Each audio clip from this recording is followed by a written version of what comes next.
हरि ओम।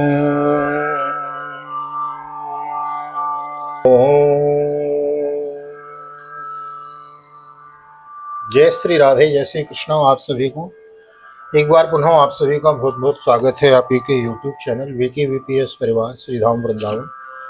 मैं राधेश्याम वशिष्ठ आप सभी का बहुत बहुत स्वागत करता हूं और ले चलता हूं आज की दिव्य पावन श्रीमद् भागवत की बृहद कथा में अवगाहन करने के लिए, जिसके अंतर्गत आज हम एकादश स्कंद के 12वें अध्याय यानी 12वें अध्याय में प्रवेश करेंगे। सत्संग की महिमा और कर्म तथा कर्म त्याग की विधि का वर्णन आज हम श्रवण करेंगे। भगवान श्री कृष्ण उद्धव जी को अंतिम उपदेश दे रहे हैं ऋषि पिंडारक क्षेत्र में। भगवान कृष्ण स्वधाम गमन की तैयारी कर रहे हैं। देवता लोग आकाश में अपलक दृष्टि लगाए देख रहे हैं कि भगवान कहाँ जाते हैं, किधर अंतर्ध्यान होते हैं। तो आइए, बड़भागी हैं हम आप लोग श्रीधाम वृंदावन भागवत निकेतन से यह कथा आपको श्रवण करने को मिल रही है। आज की पावन कथा प्रसंग में प्रवेश करने से पूर्व एक निवेदन अवश्य करना चाहूँगा। नए आए हैं चैनल को सब्सक्राइब कर लेवे, बेल आइकन को भी प्रेस कर देवे। देर न करते हुए ले चलता हूँ आज की पावन कथा प्रसंग में। सर्वप्रथम करेंगे गोविंद नाम संकीर्तन। श्री कृष्ण गोविंद हरे मुरारी नाथ नारायण वासुदेव। श्री कृष्ण गोविंद हरे मुरारी नाथ नारायण वासुदेव। हे नाथ नारायण वासुदेव, हे नाथ नारायण वासुदेव। श्री कृष्ण गोविंद हरे मुरारी, हे नाथ नारायण वासुदेव।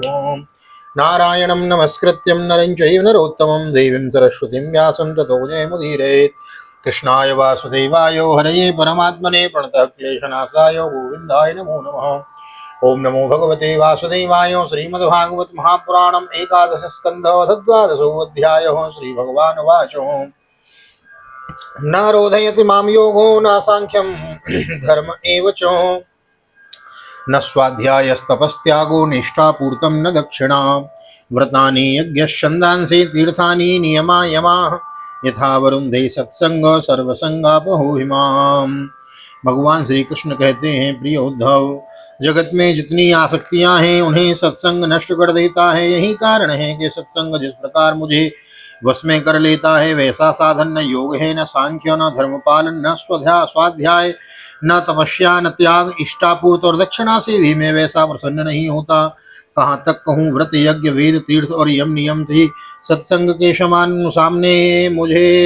मुझे वश में करने में समर्थ नहीं है।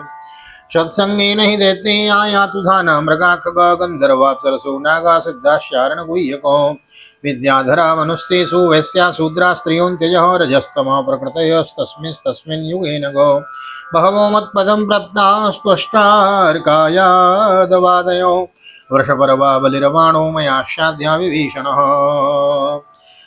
निष्पाप उद्धव जी, यह एक युग की नहीं सभी युगों की एक सी बात है। सत्संग के द्वारा ही दैत्य राक्षस पशु पक्षी गंधर्व अप्सरा नाग सिद्ध चारण गुह्यक और विद्याधरों को मेरी प्राप्ति हुई है। मनुष्यों में वैसे शूद्र स्त्री और अंत्यज आदि रजोगुणी तमोगुणी प्रकृति के बहुत से जीवों ने मेरा परम पद प्राप्त किया है। वृत्तासुर प्रहलाद, वृषपर्वा, बलि, बाणासुर, मैदानव, विभीषण, सुग्रीव, हनुमान, जाम्बवान, गजेंद्र, जटायु, वृत्तासुर, वैश्यों, धर्मव्याध, कुब्जा, व्रज की गोपियां, यज्ञ पत्नियां और दूसरे लोग भी सत्संग के प्रभाव से ही मुझे प्राप्त कर सके हैं। सुग्रीवो हनुमान रक्षो गजो गृध्रो वणिक पथो व्याध कुब्जा व्रजे गोप्यो यज्ञ पत्नास्तथा परे तेनाधीतो श्रुतिगणानोपासित महत्तम अव्रता तप्यम तपशो संग सत्संगान्मापुपागतो मामुपागतो केवलेन हि भावेन गोप्यो गावो नृगा मृगो येने मूढ़दियो नागा सिद्धा मा भीरुरंजस नया यम योगेन सांख्येन दानव्रत तपोध्वरैः व्याख्याय स्वाध्याय संन्यासे प्राप्नुयाद यत्नवानपि। उन लोगों ने न तो वेदों का स्वाध्याय किया था और न विधि पूर्वक महापुरुषों की उपासना की थी। इसी प्रकार उन्होंने कृच्छांद्रायण आदि व्रत और कोई तपस्या भी नहीं की थी। यम केवल वह केवल सत्संग के प्रभाव से ही मुझे प्राप्त हो गए। गोपियां, गायें, यमलार्जुन आदि वृक्ष, व्रज के हरित आदि पशु, काली आदि नाग, ये तो साधन साध्य के संबंध में सर्वथा ही मूढ़ बुद्धि थे। इतने ही नहीं, ऐसे ऐसे और भी बहुत हो गए हैं जिन्होंने केवल प्रेम पूर्ण भाव के द्वारा ही अनायास मेरी प्राप्ति कर ली और कृतकृत्य हो गए। उद्धव, बड़े बड़े प्रयत्नशील साधक योग, सांख्य, दान, व्रत, तपस्या, यज्ञ, श्रुतियों की व्याख्या, स्वाध्याय और संन्यास आदि साधनों के द्वारा मुझे प्राप्त नहीं कर सकते, परंतु सत्संग के द्वारा तो मैं अत्यंत सुलभ हो जाता हूँ। रामेण शार्धम मथुरां प्रणीते स्वाफल मयि अनुरक्त चित्ता विगाढ़ भावेन न मे वियोग तीव्राधयोन्यम ददृशु सुखायो तास्ता शपा प्रेष्ठतमेन नीता ममेव मयेव वृंदावन गोचरेण क्षणार्धवत्ता पुनरंगता सा मीना मया कल्प समा बभूव।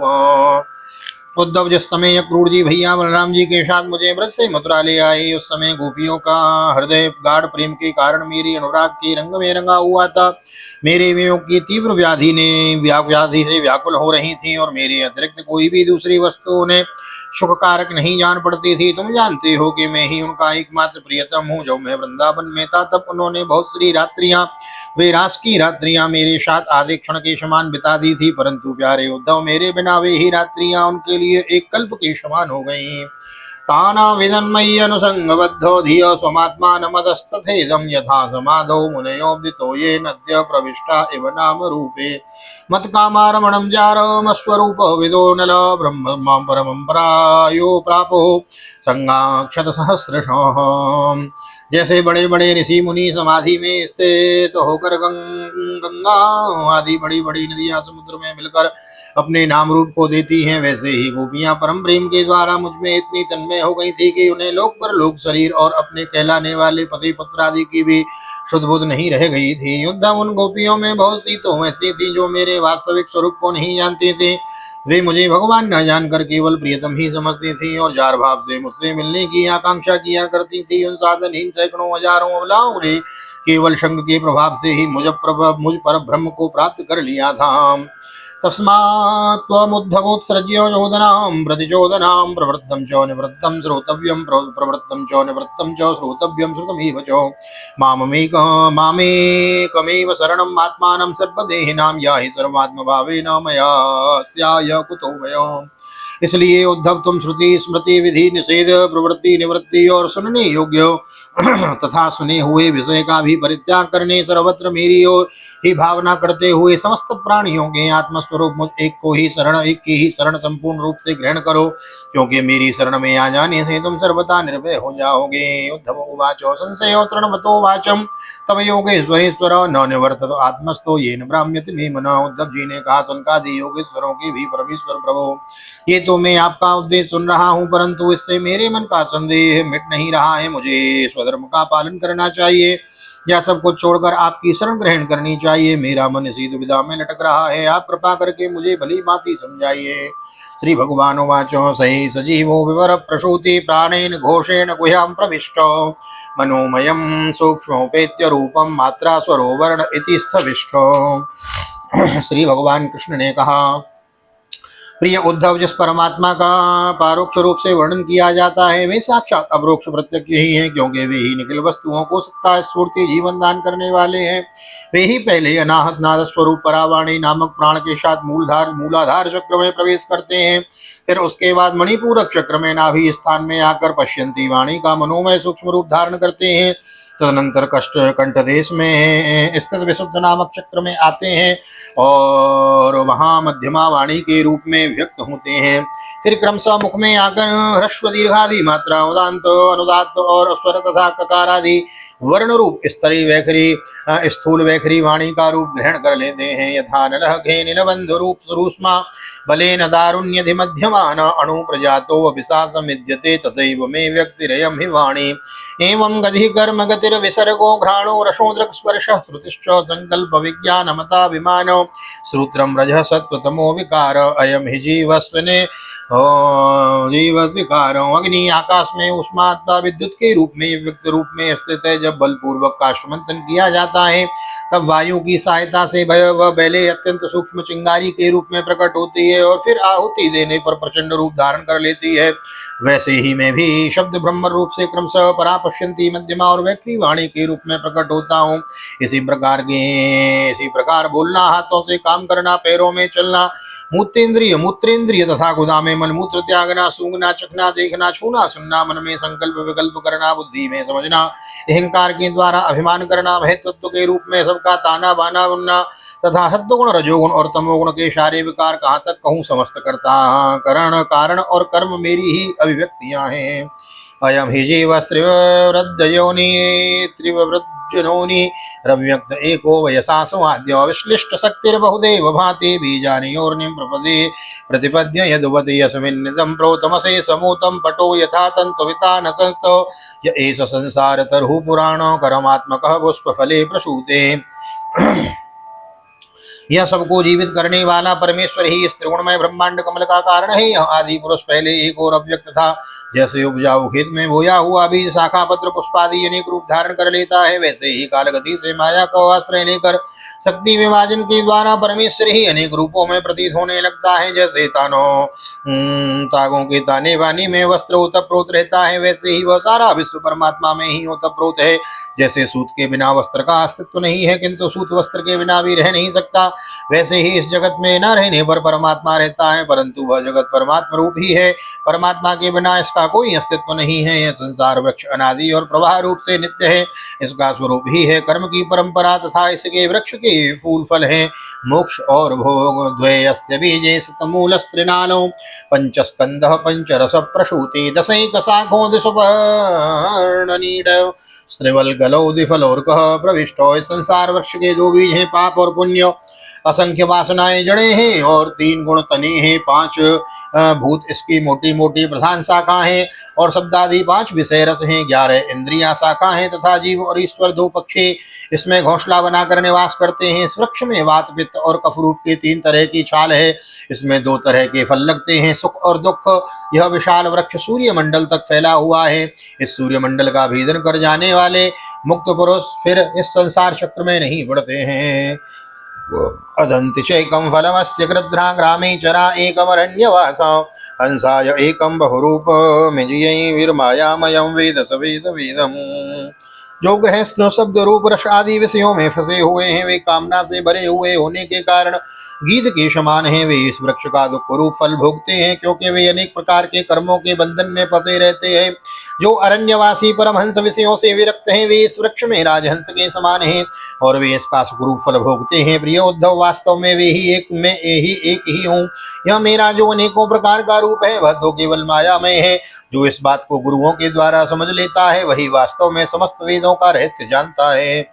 एवं गुरु उपासनैक भक्त्या विद्या कुठारेण सितेन धीरो विव्रश्च जीवाशयम प्रमृत संपद्य चात्मानमथ त्यजास्मन्। अतः उद्धव, तुम इस प्रकार गुरुदेव की उपासना रूप अनन्य भक्ति के द्वारा अपने ज्ञान की कुल्हाड़ी को तीखी कर लो और उसके द्वारा धैर्य एवं सावधानी से जीव भाव को काट डालो। फिर परमहंस स्वरूप होकर उस वृत्ति रूप अस्त्रों को भी छोड़ दो और अपने अखंड स्वरूप में ही स्थित हो रहो। श्रीमद्भागवते महापुराणे पारमहंस्यायां संहितायां एकादश स्कंदे द्वादशोत्सवः श्री बालकृष्ण चरणार्पणमस्तु। कृष्णाय वासुदेवाय हरये परमात्मने प्रणतः क्लेशनाशाय गोविंदाय नमो नमः। हरे कृष्ण कृष्ण कृष्ण हरे हरे, हरे राम राम राम हरे हरे। राधे कृष्ण कृष्ण कृष्ण राधे राधे, राधे श्याम श्याम श्याम राधे राधे।